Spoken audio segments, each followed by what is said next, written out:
남자에게 죄물 손괴죄라 해서 50만 원 벌금을 내리게 됩니다. 무슨 죄물 손괴죄를 지었느냐라고 보니까 이 남자의 아내의 음식에 해를 끼쳤다고 해서 죄물 손괴죄래요. 사건인즉 이 아내가 늘 밥 먹을 때마다 이 핸드폰을 들고 통화를 하더랍니다. 그래서 남편이 밥 먹을 때 좀 집중 좀 하고 전화 좀 하지 말라고 이야기를 했나 봐요. 그런데 아내가 계속해서 꼭 밥 먹을 때 이게 통화를 자주 하더라는 거죠. 또 화가 나서 아내의 밥과 그릇에다가 침을 뱉어버렸대요. 그러니 아내가 화가 안 날 수 없죠. 왜 더럽게 침을 뱉냐고 그러니까 남편이 일어나면서 반찬에다가 또 침 뱉어보고 벌떡 일어나더라는 거죠. 아내도 괘씸해서 법원에다가 고소했대요. 남편이 내 음식에 해를 끼쳤다고.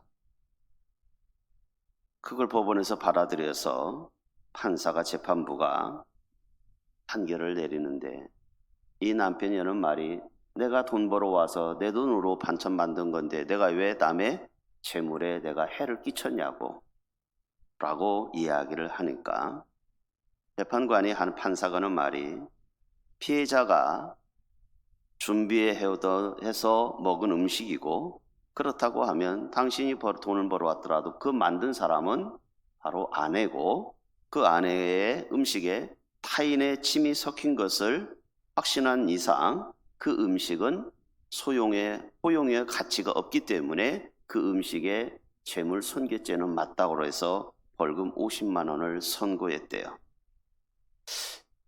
이후에 어쨌든 간에 벌금 50만 원이 문제가 아니라 서로 이해하면서 결혼을 했을 텐데 살다 보니 연애 시절에 배려하던 마음은 이미 다 출장 보내고 이제 서로의 안 좋은 감정들만 갖고 사는 부부들이 많죠. 우리가 천국 백성이라고 이야기하고 형제 자매라고 이야기하지만 교회도 신앙 공동체에서 종종 이러한 우를 우리는 하고 있지 않습니까? 서로 배려하고 높여주는 것이 매우 중요한 일이라는 건 알고 있지만 실천이 안 되는 경우가 많더라는 거죠. 배려의 기술이라고 하는 책에서 보면 배려는 성공한 사람들의 공통적 습관 중 하나가 배려라고 이야기를 합니다. 배려가 사람의 마음을 움직이는 것이고 세상을 바꾸는 원동력이라고 쓰여지고 있습니다. 타인을 발전시키면서 자신에게도 가장 세련된 기술로 나타나는 것이 배려라고 이야기합니다. 이 배려를 잘하는 사람은 유능한 사람으로 보여지는 것이고 나라고 하는 인격체를 높여주고 마음의 문을 열어주고 상처를 싸매미 배려라고 이야기합니다.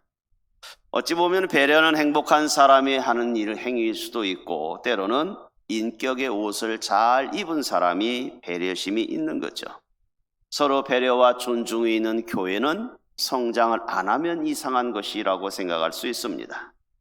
어찌 보면 그렇게 이야기합니다. 목사님, 승리가 생존의 한 면으로 이 시대를 우리가 살아가는데 무한 경쟁 시대에 남을 배려하다가는 우리는 굶어 죽기 딱 맞습니다 라고 이야기할 수 있습니다.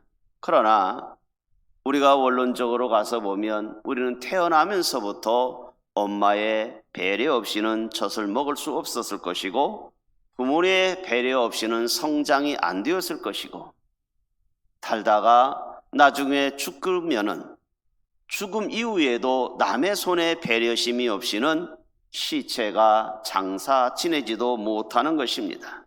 그렇기 때문에 우리의 인간은 배려를 받고 태어나고 배려를 받고 살다가 배려받으면서 세상을 떠나는 것이 한 삶입니다.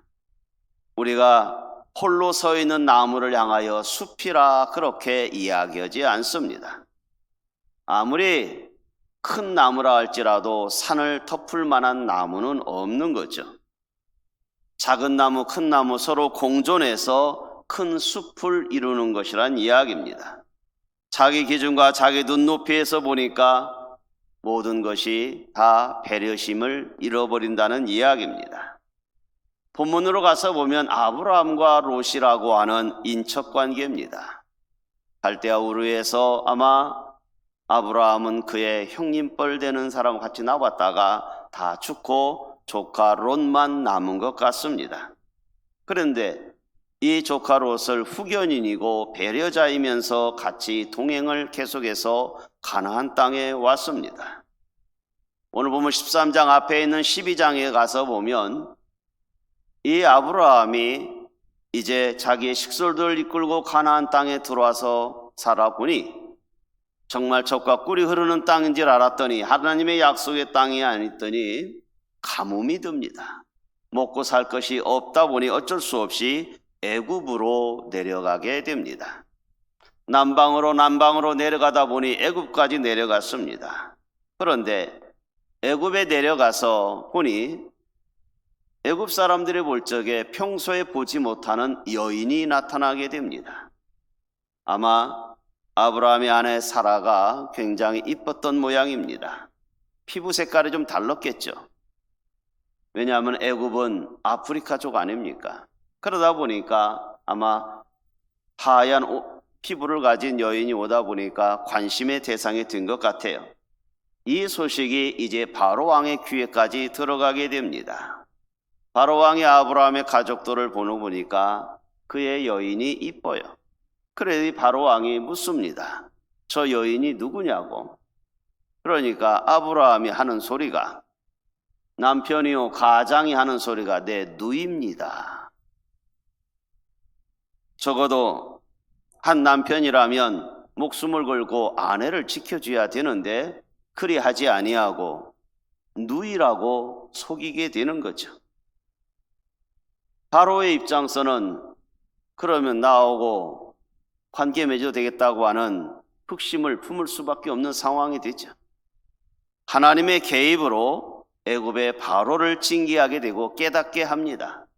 그래서 이 바로 왕은 이제 이 아브라함과 그의 아내에게 돌려보내면서 이제 많은 재물을 주어서 보내게 됩니다. 그것이 앞에 이제 창세기 12장 16절과 17절까지의 이야기가 되는 거죠. 그런 다음에 이제 본문에 와서 보니 이제 1절에 보니까 아브라함이 애굽에서 그와 그의 아내와 그의 모든 소유와 롯과 함께 네겝으로 올라가니라고 얘기해요. 이 네겝은 남방입니다. 가나안 땅 브엘세바 쪽입니다. 그러니까 애굽에서 위쪽으로 올라가니까 올라가니 그렇게 표현한 거겠죠. 네겝으로 나 이제 가나안 땅에 들어옵니다. 많은 재물을 가져왔기 때문에 이제 그 재물 속에는 당시의 재물이라고 하는 것은 양과 염소의 가축입니다. 양과 염소의 가축을 가지고 와서 보니까 물질의 풍부함을 누리는 것이 본문 2절과 5절에 볼 수 있습니다. 2절에 보니까 아브라함에게 가축과 은과 금이 풍부하였더라. 5절 보니까 아브라함 일행 롯도 보니까 양과 소와 장막이 있으므로 라고 하는 걸 보면 아마 재산의 분류가 롯과 이 아브라함이 분류한 것 같습니다. 둘 다 이제 목자들이 거느리고 양과 염소가 많아지다 보니까 아무리 인척관계지만 이 돈 문제에 있어서는 갈등의 요소가 생기는 거죠. 결국 아브라함이 이제 그의 목자들하고 조카 롯의 목자들하고 서로 다투게 됩니다. 종들 입장에서는 목자들 입장에서는 좋은 풀을 먹여서 주인에게 인정받고 싶으니까 당연한 거기 때문에 열심으로 양과 염소에게 풀을 뜯기겠죠. 이러한 갈등의 소리가 이제 조카 롯과 아브라함 귀에 들려오게 되는 거죠. 근데 조카 롯은 아무 말을 하지 않습니다. 왜? 젊은 혈기가 아마 앞섰던 것 같습니다. 야, 싸워서 이겨서라도 내 재산을 보존해 라고 했겠죠. 아브라함이 그 소리를 듣고서 이제 조카 롯을 부릅니다. 어른으로서 배려심을 이야기를 하는 거죠. 그동안에 어렸을 때부터 길러왔던 그리고 후견인으로 키워줬던 조카 롯을 향하여 돌봄에 이제 배려심을 또 한 번 이야기를 하는 거죠. 본문의 8절과 9절에서 이야기 아브라함이 롯에게 이야기합니다. 야, 롯아, 너하고 나하고는 한 친족이지 않느냐? 우리가 저 갈대아 우르에서 너하고 나하고 그렇게 나왔는데 우리 인척도 별로 없지 않느냐? 낯설은 땅에 와서 있다가 죽을 고비로 애굽까지 갔다 왔는데 너하고 나하고 한 친족인데 네 목자들하고 우리 목자들 이게 다투니 이게 되겠느냐? 처음에는 말로 설명하다가 갈등의 요소가 자꾸 깊어지니 이렇게 이야기합니다. 네 앞에 온 땅이 있지 아니하냐? 나를 떠나가자. 같이 살다가는 더 갈등이 생기게 되었으니 서로 각자 도생하자라고 이야기를 합니다. 네가 좌하면 내가 우하고 네가 우하면 내가 좌하리라 라고 해서 서로 갈라지게 되는 거죠. 조카 롯은 소할 땅, 그가 보기에 애굽 땅과 같았다라고 하는 걸 보면 애굽에 이미 마음을 많이 빼앗긴 것 같아요. 그래서 그는 소할 땅 소돔과 고모라 성을 그쪽으로 가고 아브라함은 북쪽으로 올라가게 되는 거죠. 시간이 지났는데 소식이 들려옵니다. 아브라함이여, 당신의 조카 롯이 그곳에서 그들과 오밀과 더불어서 많은 사람들이 쳐들어와서 그 조카 롯이 사로잡혀서 지금 북쪽에 있는 다메섹 호바까지 지금 포로로 잡혀갔습니다. 아브라함이 그놈 나를 떠나서 갈더니 잘 됐다. 드디어 이제 내가 마음 편하게 되겠구만. 그놈 죽어야지 라고 하지 아니하고 자기의 사병 318명을 이끌고 이 다메섹 호바까지 쫓아가서 밤중에 야음을 타서 조카 롯을 구해옵니다. 결국 보면 배려심이 있었던 아브라함이 당장은 손해보는 것 같았습니다. 좋은 땅, 좋은 곳을 차지해서 갔던 롯보다는 척박한 땅으로 북쪽으로 올라가야만 했던 아브라함이 손해보는 것 같으나 끝을 보면 결국 아브라함의 승리가 나옵니다. 배려는 눈높이를 낮추지 않으면 배려심이 생길 수 없습니다. 자신이 낮아지지 아니하고면 상대에게 배려할 수가 없는 거죠. 눈높이를 낮춘다고 해서 교육도 눈높이라고 하는 것이 있지 않습니까? 성탄절이 다가오는 어느 때에 엄마가 5살 먹은 아이를 데리고 이제 길거리를 나가게 됩니다. 뭔 선물을 하나 사볼까 하고 길거리 나가서 5살 먹은 아이의 손을 잡고 길거리를 나와 보니까 벌써 캐롤이 울려 퍼지고 여기저기 화려하게 장식이 되어지고 아름다운 밤거리입니다. 그런데 이 5살 먹은 아이는 계속해서 얼굴을 찌푸리고 있는 거예요. 엄마가 그러는데 얘야, 화려한 조명을 봐봐. 저렇게 선물도 많고 이렇게 좋은데 너 왜 인상 그렇게 쓰고 있냐? 그러니 이 5살 먹은 아이가 엄마, 신발끈이 끌어져 가지고 계속해서 걸썩거려요. 넘어질 것 같아요. 엄마가 알지 못했던 거죠. 그랬어? 그래서 엄마가 허리를 숙여서 아이의 신발을 끈을 메어주고 보니 눈높이가 아이의 눈높이잖아요. 쳐다보니까 네온이나 아름다운 게 보여지는 게 아니라 사람들의 발만 보여지더래요. 이 아이는 어린아이다 보니까 눈높이가 낮추다 보니까 다른 거 볼 게 아니라 사람들의 발만 보이는 거죠. 다리만 보였던 거죠. 엄마가 이 아이를 풀껏 안아서 이제 올리다 보니까 아이가 그때서야 웃음을 찾더라는 것입니다. 눈높이가 같아지지 아니하면 같이 볼 수 없는 거죠. 성경은 우리 예수님께서 빌립보서 2장 5절에서 8절에서 그렇게 이야기합니다. 너희 안에 이 마음을 품으라. 그리스도 예수의 마음.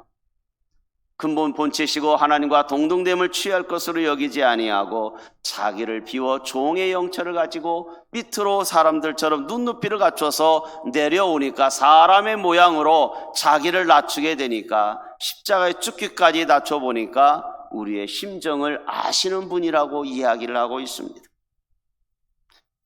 천상의 하나님이 눈높이를 인간에게 낮추어서 예수 그리스도를 보내게 되고 그 눈높이에 낮춰짐으로 오신 것이 바로 예수 그리스도의 십자가라는 이야기입니다. 십자가의 눈높이로 낮춰지지 오지 않았다면 우리에게 구원의 은혜는 없었을 것입니다. 남을 배려하고 높여주는 거 쉽지만은 않습니다. 많은 버릇이 있지만 깎아내리는 버릇도 있지 않습니까? 아브라함은 평소에 깎아내림의 버릇이 없었던 것 같습니다. 그의 배려심을 향하여 이제 롯에게 3절과 4절에서 그렇게 표현합니다.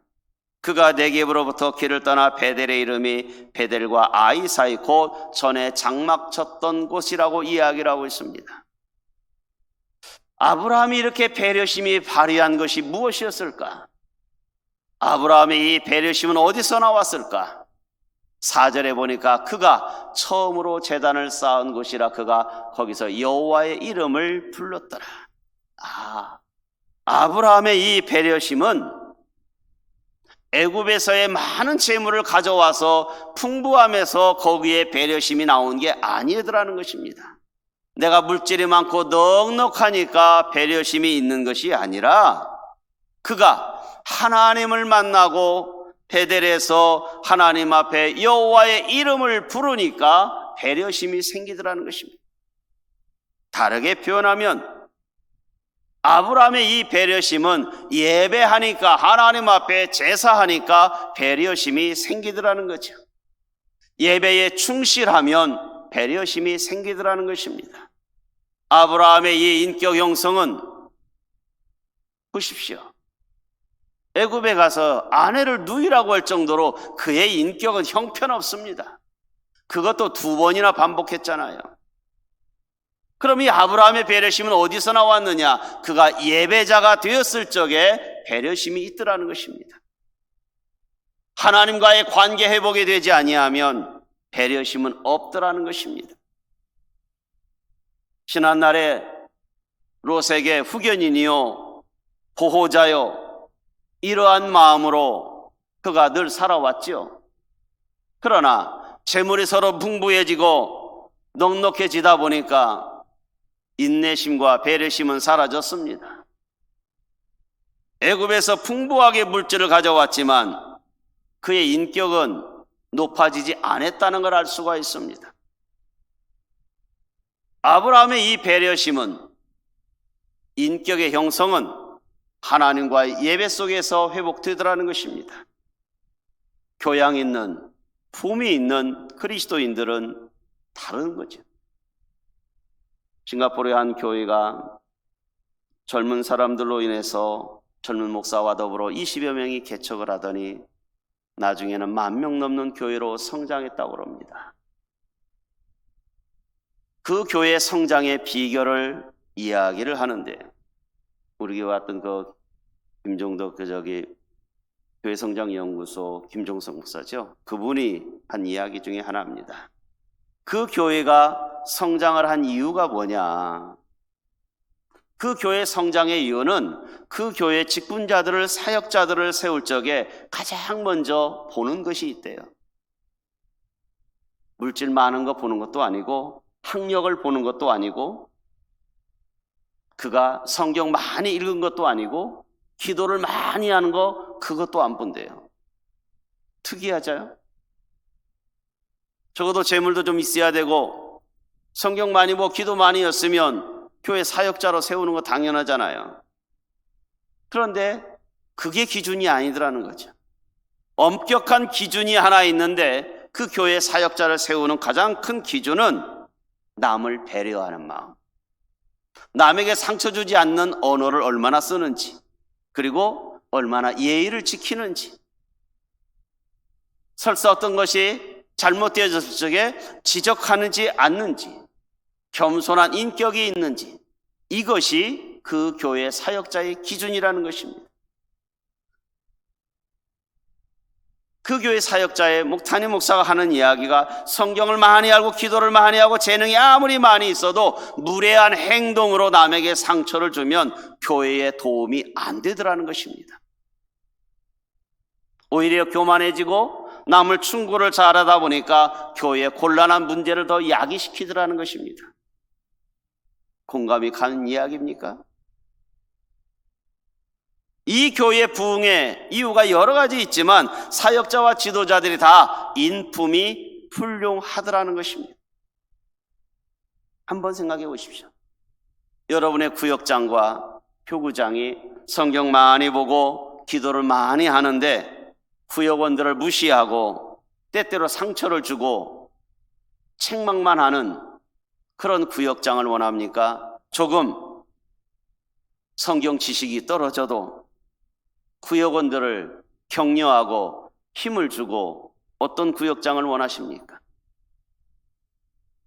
오늘 우리가 이제 11월 달이면 정기총회에서 각 회장단을 뽑을 겁니다. 물질로 때로는 헌신하고 봉사하기도 하고 열심히 하긴 하는데 남의 의견 무시하고 자기 마음대로 오는 사람을 회장으로 세우겠습니까? 다른 사람의 사역을 인정하고 서로 격려하고 힘을 볶아주는 그런 사람을 우리의 장으로 세울 것입니까? 목사님 이상하네요. 교회는 신앙이 우선이지 믿음이 우선이지 무슨 인격입니까? 여러분, 제가 말하는 인격의 이 성품은 하나님의 기준으로 이야기를 하는 것입니다. 우리 신앙생활에서 종종 오해하는 게 있습니다. 신앙생활은 인품과 아무 관계없고 그저 기도 많이 하고 성경 많이 보는 것으로, 여러분, 신앙생활이 깊어지면 깊어질수록 누구와 가까워집니까? 하나님과 가까워지는 거잖아요. 하나님을 닮아가고 하나님과 가까워지면 당연히 나타나는 현상이 그리스도화 되는 거 아닙니까? 신앙은 좋은데 인품이 나쁘다고 하는 말을 듣는 것은 신앙엔 사실 없는 거죠. 인품이 좋아지지 않고 신앙이 성장했다? 말이 안 되는 이야기입니다. 신앙이 중요합니다. 신앙이 좋으면 당연히 인품의 형성도 좋아지더라는 것입니다. 신앙적인 인품이 좋아야 믿음 있는 좋은 성도 아니겠습니까? 예수님조차도 마태복음 7장 22절과 23절에서 이야기를 합니다. 그날에 많은 사람이 나더러 주여 주여 하면서 선지자 노릇도 한대요. 그리고 주님의 이름을 가지고 귀신을 쫓아내기도 한대요. 그런데 이런 권능과 능력이 있는데 주님께서는 뭐라고 말하냐? 나는 너희를 도무지 알지 못한다. 불법을 행하는 자야 내게서 떠나라라고 이야기를 하고 있습니다. 아니, 주여 주여도 많이 하잖아요. 기도 많이 얻으라는 거요. 주의 이름으로 치유의 은사도 있잖아요. 귀신을 쫓아내기도 하잖아요. 대단한 믿음 아닙니까? 그런데 주님은 나는 알지 못한다. 불법 행한다고. 말이 안 되잖아요. 왜 그럴까요? 예수님은 지금 밖으로 드러나는 외적 행동을 보는 게 아니라 너의 마음의 중심에 인격의 믿음의 성품이 어느 정도냐 이 말이에요. 예수님은 지금 마음 중심을 지금 보고 이야기하는 거죠. 겉으로 나타난 사역을 가지고 나 이 정도 하고 있어 이걸 보는 게 아니라 신앙의 고급 단계인, 다시 말하면 너의 인격의 중심이 지금 어디에 있느냐 이 말이에요.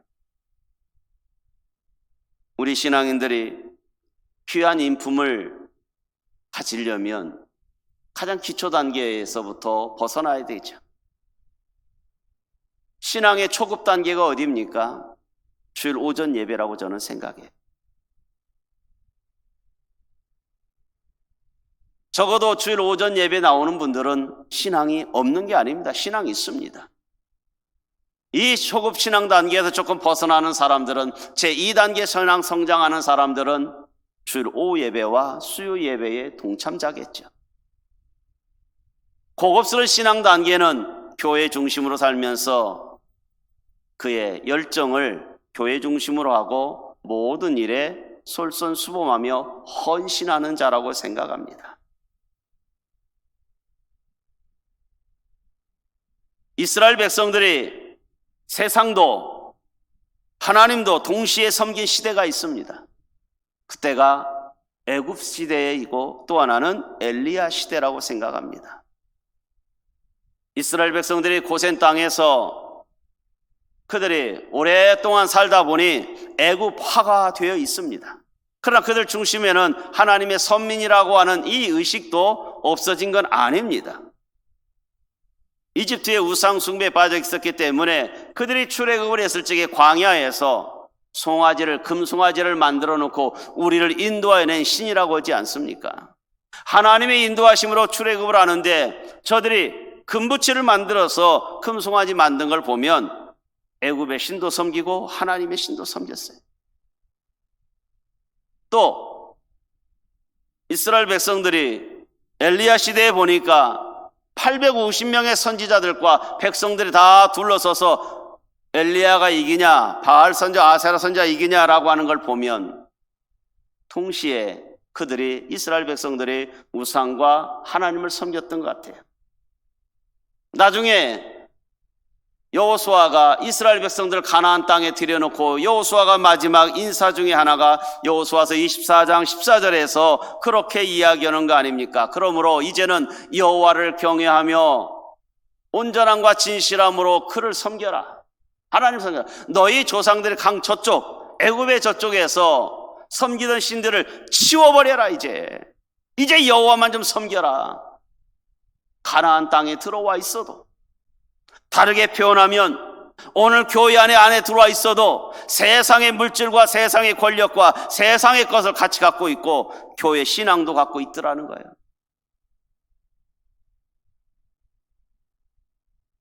무려 40년 동안 광야에서 훈련받았지만 여호수아가 가나안 땅에 들어와서 저들에게 이야기하는 그 소리를 들어보면 아직도 이스라엘 백성들은 애굽의 신앙을 버리지 못했더라는 것입니다. 초급 신앙이죠. 교회에 들어와서 예배는 보고 있지만 예배 끝나고 나가면서 신앙을 반납하고 세상 일이 그대로 나의 삶으로 되어간다고 하면 초급 신앙 아닙니까? 초급 신앙에 벗어나서 정말 젖과 꿀이 흐르는 땅이 뭐 어떤 땅입니까? 아까도 말했지만 아브라함이 들어왔지만 가나안 땅이 젖과 꿀이 흐르는 땅이 뭐예요?